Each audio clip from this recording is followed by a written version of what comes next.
तहसीलदारांना यांनी निवेदन पण दिलेलं आहे।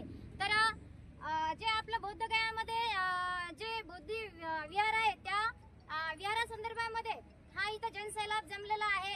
जे बुद्धिस्ट प्रॉपर्टीज आहे, जे सम्राट अशोक आपल्या प्रॉपर्टीवर जो मनुवादाचा जो कब्जा होत आहे, तर काय सांगाल तुम्ही बौद्ध उपासक उपासिकांना?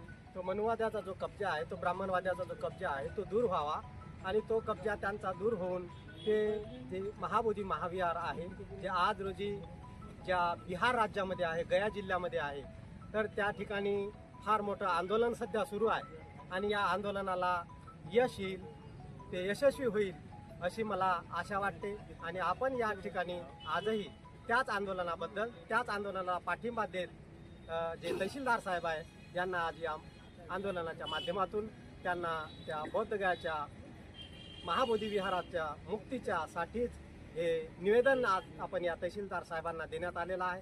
तेव्हा या ठिकाणी हे निवेदन देऊन यातनी आम्हाला यश यावं आणि हे आपल्याच ताब्यात यावं अशी मला आशा वाटते। बौद्ध विहार जे आपलं जे बौद्ध विहार आहे ते बौद्ध विहार आपल्याच ताब्यामध्ये यावं अशी भिक्खूंनी सध्या आशा दर्शविली आहे। तर या ठिकाणी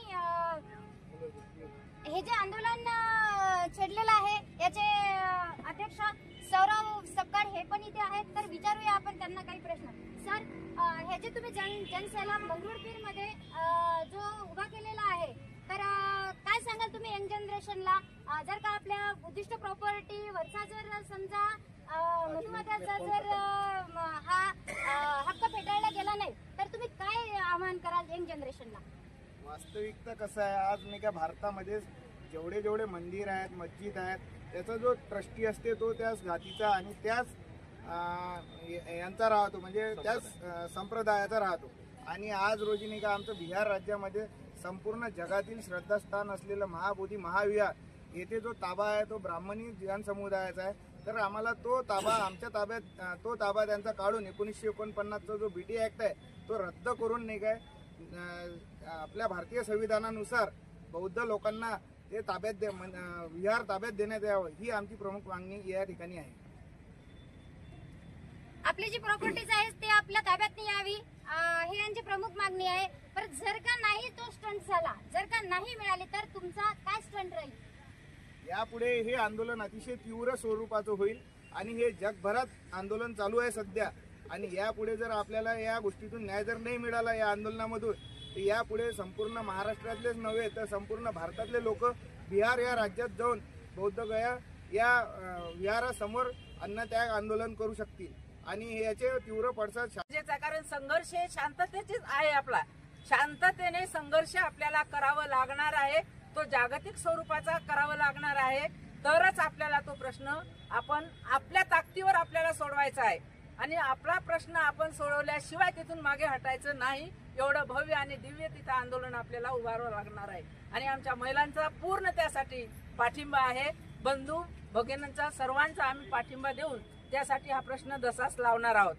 दादा, हे जे मनुवाद्यांनी जो बौद्धगया बौद्ध विहारावर जो कब्जा केलेला आहे आणि तिथे इव्हन 17-18 दिवसापासून जे भिक्खू संघाचं जे आंदोलन चालू आहे, तर तुम्हाला काय वाटतं की आपल्याला न्याय मिळेल का? महाबोधी महाविहार बुद्धगया येथे आहे आणि ते महाबोधी विहार हे बौद्धांच्या ताब्यात नाही। जो काळा कायदा 1949 साली जो बनलेला आहे तो काळा कायदा रद्द झाला पाहिजे अशी आमची मागणी आहे। त्यासोबतच त्या ठिकाणी पूज्य भंते लामा आणि त्यांच्यासोबत जो भिक्खू संघ आहे ते संपूर्ण भिक्खू संघ गेल्या 20 दिवसापासून म्हणजेच माघ पौर्णिमेच्या 12 जानेवारी पासून बुद्धगया येथे आमरण उपोषण करत आहेत आणि त्या आमरण उपोषणाला आमचा पाठिंबा आहे आणि बौद्धगयाचं महाविहार जे आहे ते बौद्धांच्या म्हणजे आमच्या ताब्यात मिळावं, आमच्या भिक्खू संघाच्या ताब्यात मिळावं ही आमची मागणी आहे। आणि त्या मागणीला त्या भिक्खू संघाच्या पूज्य लांबा आणि भंतेगण यांच्या भिक्खू संघाच्या बुद्धगया मुक्तीच्या आंदोलनाला आमचा मंगरुळपीर तालुक्यातील वाशिम जिल्ह्यातील संपूर्ण समाज बांधवांचा पाठिंबा आहे आणि आमची मागणी आहे की आमच्या ताब्यामध्ये ते बुद्ध विहार मिळायला पाहिजे. आमच्या ताब्यामध्ये बुद्धविहार मिळालं पाहिजे अशी या आंदोलनामार्फत सगळ्याचीच मागणी आहे. म्हणून आमच्या माध्यमातून आम्ही नेहमीच सरकारला सांगू इच्छितो की तळागाळामधील जे बौद्ध भिक्खू आणि बौद्ध उपासक उपासिका आहेत